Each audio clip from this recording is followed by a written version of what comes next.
Hello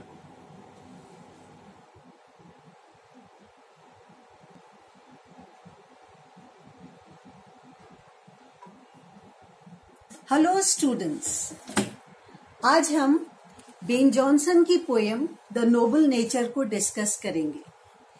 मैं 12th class की सारी पोयम्स को एक एक करके हर एक वीडियो में लूंगी। इसे मैं आपको इंग्लिश और हिंदी भाषा में समझाऊंगी और उसके बाद हम क्वेश्चन आंसर्स को भी डिस्कस करेंगे।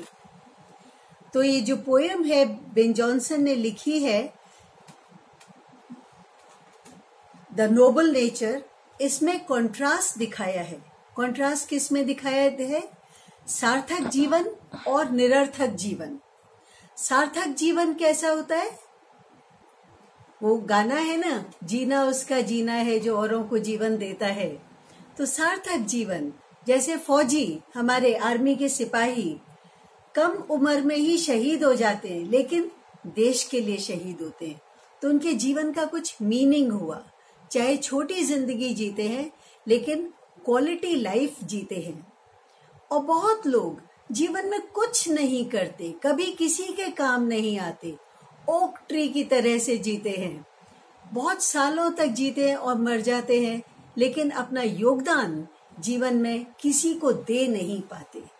तो आइए हम इस पोएम को अभी पढ़ते हैं। The Nobel nature, it is not growing like a tree in bulk, doth make men better be, or standing long an oak 300 year to fall a log at last, dry, bald and sere. A lily of a day is fairer far in May, although it fall and die that night. It was a plant and flower of light, in small proportions we just beauties see, and in small short measures life may perfect be. समझ में आई poem आपको? ये कह रहे हैं Ben Jonson कि जीना उस oak tree की तरह नहीं जो 300 साल तक जीवित रहता है और अंत में जब मरता है तो एक सूखी लकड़ी बन करके नीचे गिर जाता है, जिसका कोई महत्व ही नहीं है। इससे बेहतर तो वो सफेद लिली का फूल है, जैसे ये फूल आपको दिख रहे हैं पीछे, जस्ट टर्न कर। वो लिली के फूल एक दिन जीवित रहते हैं, लेकिन उनकी सुगंध, उनकी खूबसूरती, उनकी वैल्यू इतनी ज्यादा होती है, वो लोगों को खुशियां देते हैं। जीवन भी इसी प्रकार का होना चाहिए। चाहे वो सुबह पैदा होकर के शाम को ही खत्म हो जाते हैं, लेकिन जब तक जीवित रहते हैं, जब तक दुनिया में रहते हैं, तब तक लोगों को खुशियां बांटते रहते हैं। इसलिए जिंदगी चाहे छोटी हो लेकिन महत्वपूर्ण होनी चाहिए। यही इस कविता का सारांश है कि life should be meaningful. It should not be meaningless. We should live a life like a lily flower and not like an oak tree. अब आप देखेंगे स्टूडेंट्स कि यही छोटी सी समरी अगर आपने ये 7-8 लाइनें याद कर ली तो आपके हर क्वेश्चन का आंसर इसी से निकलता है। पहला क्वेश्चन है, What symbols does Ben Jonson draw from nature? Naturally, दो ही चीजें हैं, तो आपको सिर्फ क्या करना है, क्वेश्चन में से आंसर निकालना है और कहना है Ben Jonson draws from nature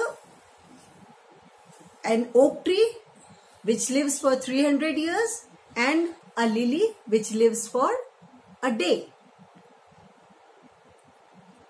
Qualities of an oak.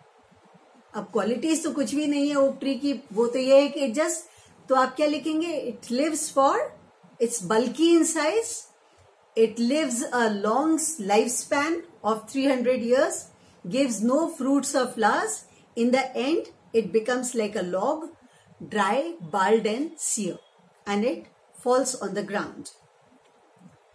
तीसरा क्वेश्चन है, how does lily of a day impress us? Impress us मतलब प्रभावित, एक दिन का लिली का फूल हमें कैसे प्रभावित करता है, कैसे इम्प्रेस करता है।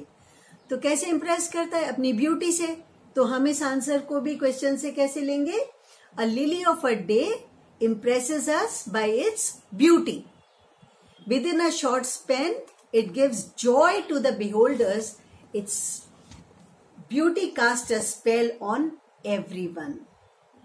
How can human life be perfect according to the poet? Poet ने कैसे कहा कि लाइफ कैसे संपूर्ण होनी चाहिए, कैसे परफेक्ट होनी चाहिए। तो कैसे परफेक्ट होती है लाइफ? अगर वर्थवाइल हो, यानी उपलब्धियां हो हमारे जीवन में। तो इसे हम इंग्लिश में कैसे लिखेंगे? Life, human life can be made perfect and beautiful if it is worthwhile, meaningful and full of achievements like a lily flower. ठीक है। अब लॉन्ग क्वेश्चन है, इसमें भी आप बहुत आसानी से जवाब दे सकते हैं। How does the poet juxtaposes two objects of nature?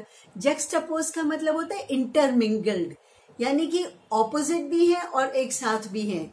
जैसे कि ब्लैक एंड व्हाइट फोटो होता है ना, उसमें ब्लैक बैकग्राउंड होता है, व्हाइट फोटो है। ऐसे इंसान, मनुष्य और प्रकृति एक दूसरे में मिले हुए भी हैं और अलग भी हैं, जैक्सटापोज हैं। ठीक है। Theme of the poem, again आपने अगर समरी लर्न कर ली है तो थीम ऑफ द पोएम भी वही है। आप पूरा आंसर वही लिख सकते हैं कि थीम ये है कि ओक ट्री एक मीनिंगलेस लाइफ जीता है और लिली फ्लावर जो है वो मीनिंगफुल लाइफ जीती है। उसके बाद हमें कुछ लिटरेरी टर्म्स भी डिस्कस करनी है। जैसे कि इन्होंने पूछा है लिरिक क्या होता है। लिरिक एक पोएम होती है, सिंपल पोएम होती है जिसमें इमोशंस होते हैं, उसे लिरिक कहते हैं। ओड, ओड क्या होता है? ओड इज एन एड्रेस, जब किसी चीज को एड्रेस करके पोएम बनाई जाती है उसे ओड कहते हैं। जैसे ode to the west wind, ode to the autumn, तो पर्सोनिफिकेशन कर देते हैं वेस्ट विंड या ऑटम का। इसी तरह से बैलेड, बैलेड होती है जब कोई कहानी, जैसे कि लॉर्ड अर्लिन्स डॉटर, अब कोई कहानी अगर पोएट्री फॉर्म में सुनाई जाए तो उसे कहते हैं बैलेड। और चौथा है एपिक। एपिक क्या होता है? एपिक होता है महाकाव्य। जैसे रामायण है, वो एक महाकाव्य है, पूरी कहानी है उसमें, और उसको दोहे और चौपाइयों की तरह से तुलसीदास जी ने बताया है। इसी तरह से होमर्स इलियड, वर्जिन्स एनीड, इंग्लिश में भी महाकाव्य लिखे गए हैं, तो महाकाव्य है। ठीक है। तो स्टूडेंट्स, आज के लिए इतना ही। उसके बाद लॉन्ग